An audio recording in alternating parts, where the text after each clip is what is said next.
pengen minta arahan untuk perjuangan selanjutnya. Karena kami merasa bahwa Pak Anies lah yang pantas memimpin negeri ini. Dan kami tidak akan berhenti.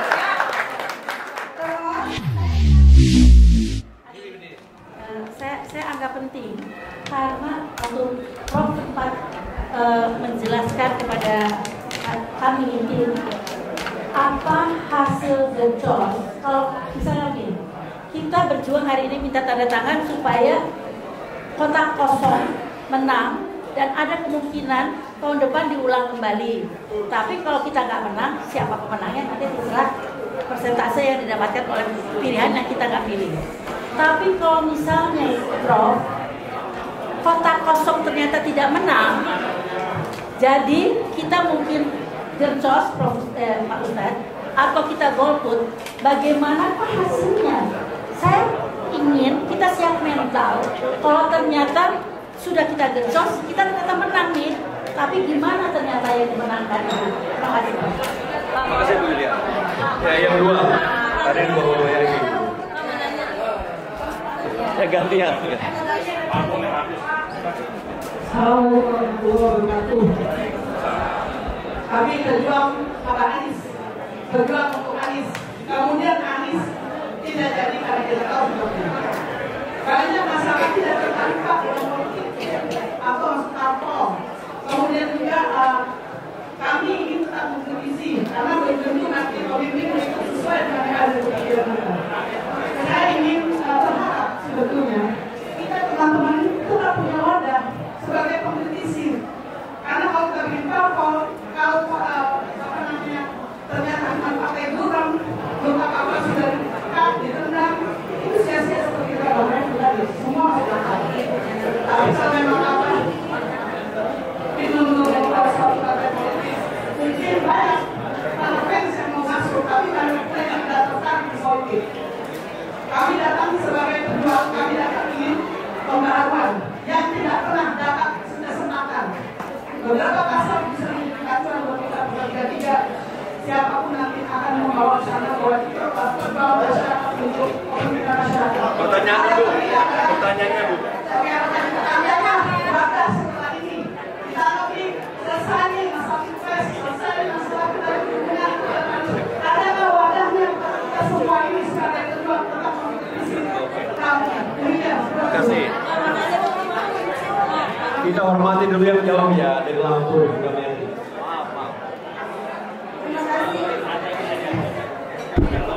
Assalamualaikum warahmatullahi wabarakatuh. Langsung saja.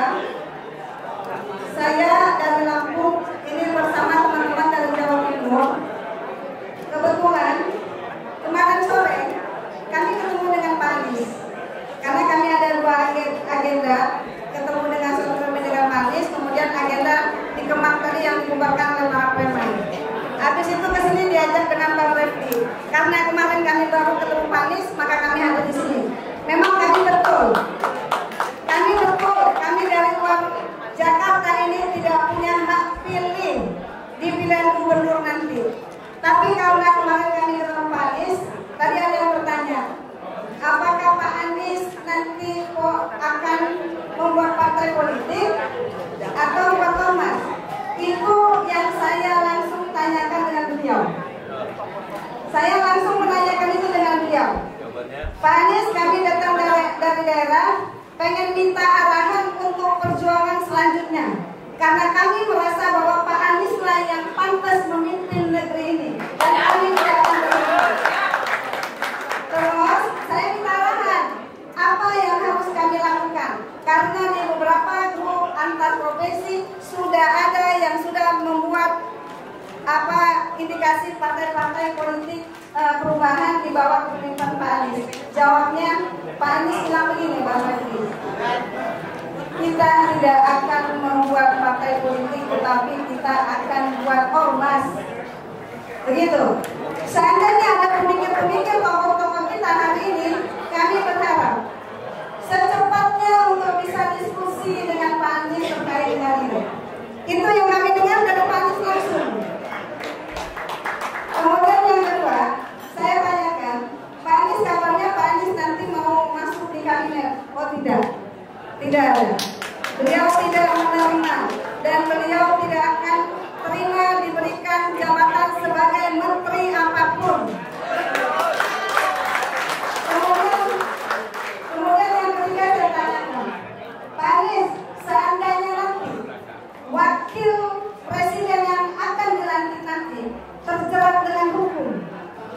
bagaimana secara hukum? Apakah bisa Pak Anies nanti naik menjadi wakil? Harapannya seperti itu dan mohon Bapak menjawab. Karena ada sedikit arahan kita untuk siap-siap kala itu, insya Allah bismillah.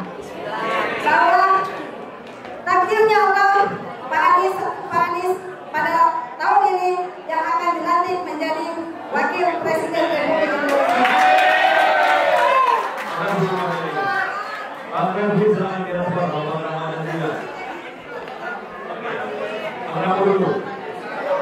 Dari Bu Yulia, Bu Dameli dan dari Bu Lagi. Ya, kalau dalam pandangan saya, sesuatu yang diumumkan oleh Anies Baswedan nanti, nah itulah dia. Nah sampai sekarang ini masih dalam wacana ormas dan atau parpol. Kenapa dan atau? Bisa jadi loh ormas jalan juga parpol dan juga jalan.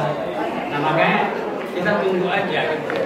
Jadi kalau kata Bang Refli tadi ada 5 tadi, saya adalah salah satu yang akan ikut aja. Apa yang diputuskan oleh Abah saya akan ikut. Karena saya sudah menitipkan idealisme saya itu ada di Anies deh. Artinya putusan yang akan dia ambil pasti itu sudah yang terbaik. Karena kan begini Mbak Mary ya, kalau kita ini kan mempunyai akses ataupun informasi yang sangat terbatas. Tapi kalau seorang Anies, informasinya itu jauh lebih kompleks. Relawannya itu juga bukannya 5, 10, tapi ratusan. Dia saring di situ. Dan tokoh-tokoh. Jadi kelengkapan informasi yang dimilikinya itu yang meyakinkan saya. Udah saya menunggu aja deh. Gitu. Ya. Kalau misalnya Anies nggak milih, ya saya juga nggak milih. Nggak milih apa-apa juga nggak patekan gitu. Nggak ada masalah. Ya, kan? Tapi kalau hati nurani, ya saya akan coba semuanya dan di ujung saya tulis Anies. Itu untuk memuaskan diri saya. Tetapi kita kan saat ini sedang menunggu dari Ramdan Sabakir dan kawan-kawan di MK. Mana tahu nanti ada kolom keempat kosong. Ya. Mic-nya dekat lagi. Ya, mana tahu nanti ada kosong di situ. Bisa. Ya kita tentu akan rame-rame kita perjuangkan untuk Lobos kota kosong.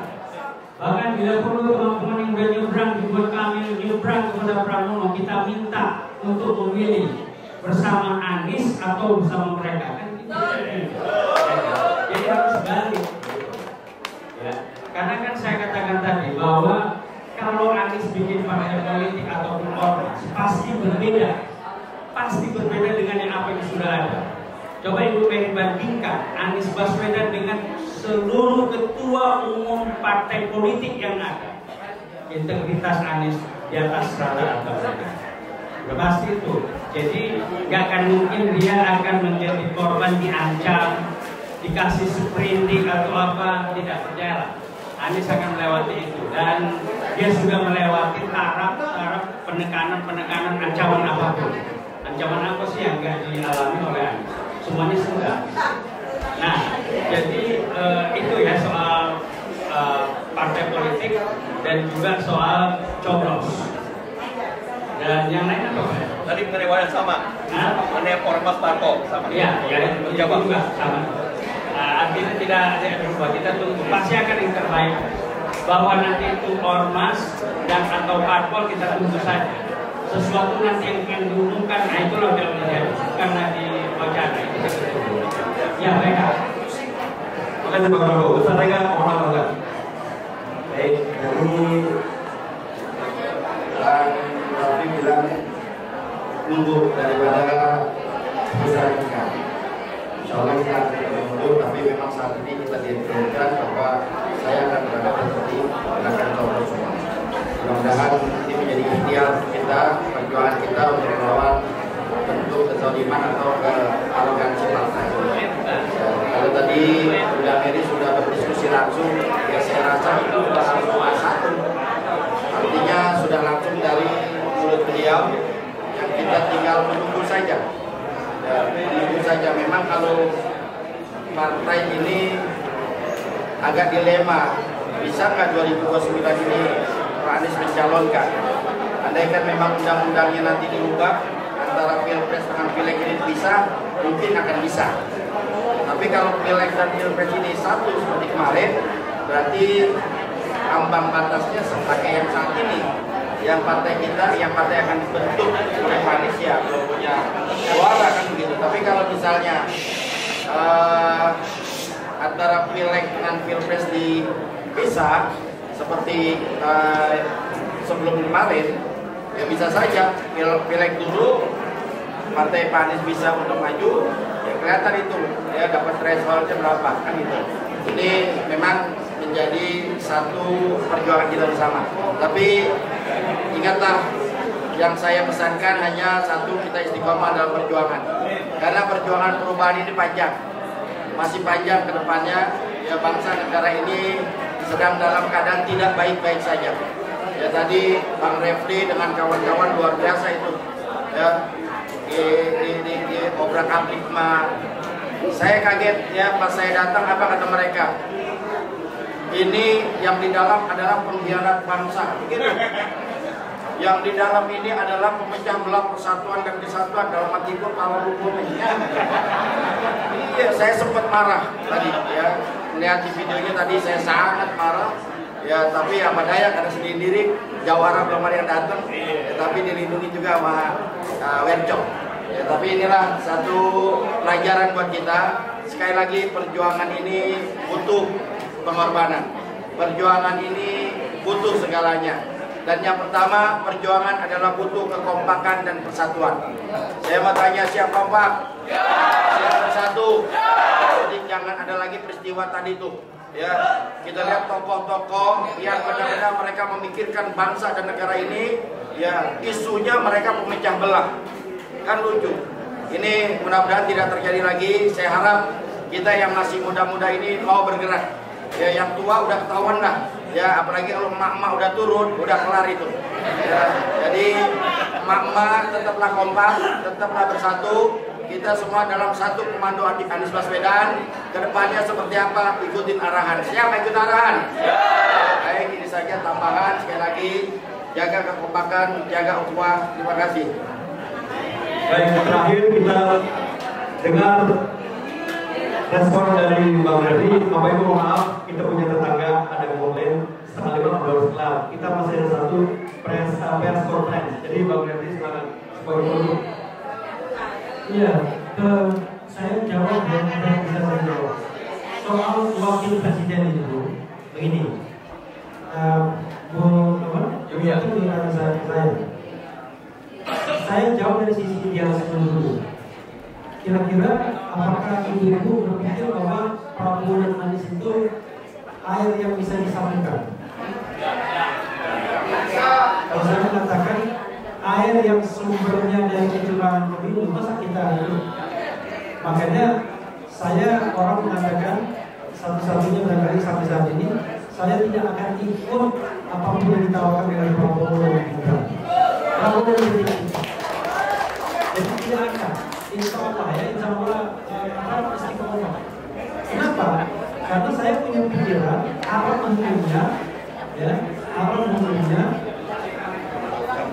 kita mencampur adukan tadi air kotor dan air bersih. Yang kedua, apa menurutnya kita mendukung atau mengendorse pemimpin yang melakukan cara curang. Nah, cuma sebagai warga negara kan tidak mungkin kita bawa senjata memberontak dan lain sebagainya. Sebagai warga negara kita harus konstitusional, yaitu ya jadi oposisi seperti sekarang ini, mengkritik kebijakan dan lain sebagainya. Termasuk kita lawan kalau ada orang-orang yang kemudian mau membubarkan demokrasi. Jangan salah, demokrasi kita berada dalam ancaman yang luar biasa. Karena Prabowo tidak pernah bicara tentang mengembangkan demokrasi. Memberantas korupsi dia ngomong, memberantas kemiskinan dia ngomong, kemudian mensejahterakan dia ngomong, tapi menuduh mengembangkan demokrasi dia pernah ngomong. Bahkan bahayanya dia bilang dia akan ambil semua partai politik dan tidak ada oposisi. Itu yang lebih bahaya lagi. Karena itu kita harus menaikankan diri bahwa kita akan menjadi oposisi dari kekuasaan Prabowo. Udahlah, terimalah nasib kita begini, ya kan? Rezeki itu dari Allah yang Maha Kuasa, bukan dari Prabowo Subianto atau Pak Yudhoyono, ya. Satu. Yang kedua adalah saya sudah menyampaikan juga dalam ketua protokol bahwa yang namanya FUFAPA itu bisa tidak dilantik berdasarkan hukum, ya, by law, yaitu pasal 169 huruf J Undang-Undang Nomor 2017 tentang Pemilu. Undang-undang itu mengatakan bahwa kalau seseorang atau calon presiden wakil presiden itu pernah melakukan perbuatan tercela, maka tidak lagi memenuhi syarat. Pertanyaannya adalah kita dites apakah FUFAPA itu perbuatan tercela atau tidak. Nah, ya kan? Karena itu saya tadi ngajak protokol untuk kita ke MPR, meminta MPR untuk tidak melantik Gibran Rakabuming Raka berdasarkan ketentuan pasal 169 huruf J Undang-Undang Nomor 2017 tentang Pemilu. Pertanyaannya adalah, kalau seandainya tidak ada kalkulasi politik ternyata Gibran yang tidak dilantik, siapa calon wakil presiden? Baik konstitusi, Prabowo Subianto akan mengajukan 2 calon dan 1 calon akan dipilih oleh Majelis Permusyawaratan Rakyat untuk menjadi pendamping Prabowo Subianto. Dan saya tidak berharap salah satunya dengan Anies Baswedan. Karena saya tidak pernah berpikir bahwa kalau begitu nanti kita bingung, ya kan? Mengkritik Anies, mengkritik pemerintahan ada Anies, ya kan? Padahal pemerintahannya tidak benar misalnya. Lebih baik sudahlah, terimalah kodrat kita, jangan seperti partai pendukung perubahan, ya kan? Ya kita mau bersatu karena itu saya melimpir ke istana, udahlah ya. Kita harus konsisten untuk menerima kodrat bahwa kita kalah, kita gentle dan kita beroposisi. Itu sikap saya, ya. Jangan berpikir bahwa kita akan mendapatkan kekuasaan. Rezeki Tuhan yang akan mengatur, bukan dengan Prabowo Subianto. Yang kedua, yang ketiga, soal partai tadi, ini partai itu bagi saya tidak ada yang buruk, tidak ada yang tidak buruk. Kalau mau jujur, tidak ada partai yang hari ini berhasil. Semua partai itu korup, semua partai itu tidak menjalankan amanahnya. Saya tidak bangga menjadi anggota salah satu partai politik walaupun menang pemilu. Karena kita tahu menang dengan cara curang. Apa yang menyebabkan menang dengan cara curang? Begitu kan? Kita ingin menang dengan cara beradab. Makanya ke depan nanti salah satu yang ingin saya sampaikan ke tokoh-tokoh dan juga perjuangan ke depan, mudahkanlah dan murahkanlah pemilu itu. Mudahkanlah dan murahkanlah pemilu itu. Sehingga nanti orang seperti saya dan bapak-bapak ibu di kalian sini bisa menjadi calon anggota DPR. Karena nggak perlu bayar 2 miliar, 3 miliar, 4 miliar, cukup bermodalkan pada KTP dan kemudian daftar event selesai. Kok bisa begitu? Gini, teman-teman sekalian, saya punya ide ke depan. Kalau kita menghindari money politik dan lain sebagainya, maka larang kampanye yang berhadapan seperti ini. Ini Bang Medi di sini mengundang ini aja, dia harus mengeluarkan macam-macam kan? Ini nggak murah, ya kan? Kalau kita kampanye, walaupun kita tidak money politics, ada profesor yang terpilih yang setiap mengumpulkan massa ada jamuan, ada merchandise dan lain sebagainya. Memang akhirnya tanpa money politik akan miliaran keluar. Lalu siapa yang akan menjadi calon anggota DPR tersebut? Orang yang mencari rente, mencari keuntungan. Kan bahaya sekali. Nah, karena itu ke depan kita jangan khawatir soal golong dan tidak golong. Jadikan partai itu sebagai alat perjuangan. Kalau menjadikan partai sebagai alat perjuangan, sepanjang partai itu lurus, kita tidak akan belok. Kan begitu. Mau dia menang, tidak menang, ini alat perjuangan. Saya tunjuk film Troy. Bagaimana Achilles memimpin satu kapal dengan bendera hitam, pasukan Myrmidon apa namanya, dalam film The Troy yang dibintangi oleh siapa? Lupa. Bayangkan pasukan itu ditakuti oleh Sparta, oleh apa? Oleh lawannya. Nah, sekarang pertanyaannya adalah kita punya berapa? 500 kursi di DPR, tapi sontoloyo semua yang isinya, ya kan? Koruptor semua yang isinya, orang penakut semua yang isinya, orang yang mau kenikmatan kekuasaan, nggak ada gunanya. Karena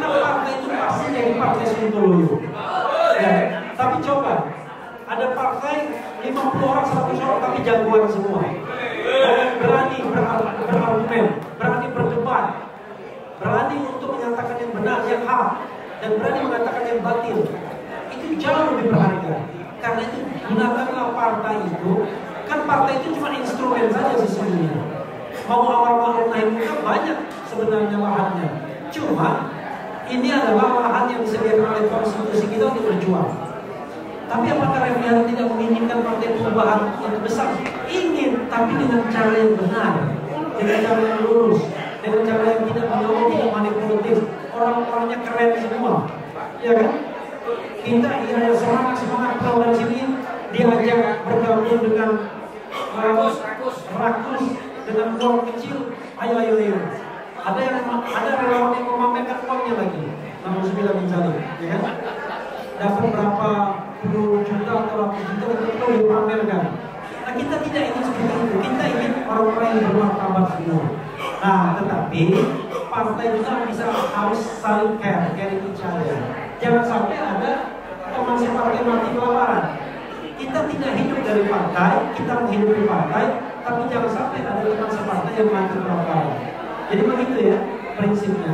Mudah-mudahan ini bermanfaat. Dan sekali lagi saya appeal kepada Anies, ya kan? Sudahlah, lupakanlah soal hura-hura, ya kan? Kan ini mohon maaf yang saya katakan. Pilpres kemarin ini hura-hura, ya kan? Anies merasa barangkali senang sekali dia bisa berkeliling Indonesia, debat sana, debat sini, kemudian. Tapi saatnya sekarang kita membangun sumber daya manusia partai politik. Kita butuh bukan hanya satu Anies Baswedan, tapi kita butuh 10 Anies Baswedan, 100 Anies Baswedan, 200 Anies Baswedan. Sehingga siapapun yang maju di antara kita gak ada masalah. Bahkan ketika kita misalnya perang, kalau kita lihat perang Badar kan satu-satu itu berkelahi satu-satu. Kalau muslimin itu mau maju semua, gak ada yang takut, ya kan? Dan itulah yang kita inginkan, bahwa kita punya sosok-sosok yang kuat, yang cerdas, yang berintegritas, yang tidak khawatir kehidupannya. Dan Anies Baswedan banyak sekali. Bingung orang, ini mana sih yang bisa ada titik lemahnya? Ternyata ada titik lemahnya. Anies Baswedan dan Baswedan Wati. Tidak hanya uang, ya. Oke, terakhir ya. Apa manfaatnya? Apa manfaatnya? Begini Bu. Kalau setiap memilih itu kita mau menang, mau ada manfaatnya, kadang-kadang realitas politiknya kan tidak demikian. Kadang-kadang ekspresi politik itu lumayan. Saya kasih contoh, kalau ada putusan MK, kita nyoblos kolom kosong dan menang ada manfaatnya, yaitu pilkada tahun depan, Anies bisa nyalon, gitu kan? Kalau tidak ada putusan MK, kita kercos, kita golput, tetap saja memang 1, 2, 3 itu menang salah satunya. Tetapi paling tidak kita menunjukkan kepada mereka kami tidak tergoda untuk ikut mereka seperti teman-teman kita Iwan Tariza, Bang Basir, kita orang yang punya sikap, kita orang yang tidak takut miskin dan tidak takut lapar. Wassalamualaikum warahmatullahi wabarakatuh.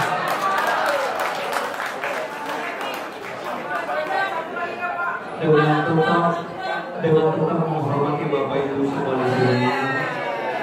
Tapi kami mohon maaf, Bapak Ibu, Pak Medi sebagai tuan rumah, Pak Aziz, Pak Marsyad, kita punya tetangga di sini. Kami sudah komplain karena ramainya parkir. Oleh karena itu, dengan tetap menghormati Bapak Ibu, setelah ini selesai boleh masih berlanjut. Tapi kita tutup dulu. Dengan tetap menghormati Ibu, saya mohon maaf. Terima kasih atas semuanya. Habis ini silakan kalau bertanya secara pribadi ya. Assalamualaikum warahmatullahi wabarakatuh. Ya, kita doa penutup. Baca suratul Fatihah pertama, mohon berdoa agar Pak Anies Baswedan dijaga oleh Allah Subhanahu wa taala. Dan juga tokoh-tokoh kita juga dijaga oleh Allah Subhanahu wa taala. Bencana, bala, dan mudah-mudahan kita diberikan keistiqomahan dalam berjuang kepada Allah. Ini Al-Fatihah.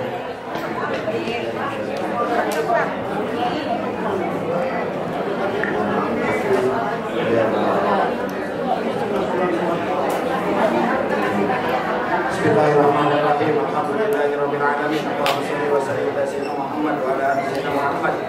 Allahumma inna nas'aluka al-'afwa wal 'afiyah salamatan daimah fid dini wad dunya wal akhirah. Allahumma a'inna ala dzikrika wa syukrika wa husni ibadatik. Allahumma arina al-haqqa haqqan warzuqna ittiba'ah wa arina al-batila batilan warzuqna. Allahumma afriq alaina sabran wa tsabbit aqdamana wansurna 'alal qaumil kafirin wansurna 'alal qaumil munafiqin wansurna 'alal qaumil zalimin wansurna 'alal qaumil fasiqin. Allahumma bihaqqil Fatihah wa basyiril Fatihah wa bi karamatil Fatihah wa bi mu'jizatil Fatihah ya farijal ham wa ya kasifal gham ya man li abdihi yakbir wa yarham. Allahumma ya dafi'a bala'i Allah ya dafi'a bala'i ya Rahman ya dafi'a bala'i ya Rahim. Dibandingkan dakwahum biha subhanakallahumma wa tayyatu biha salam wa akhiru da'wahum alhamdulillahi rabbil alamin.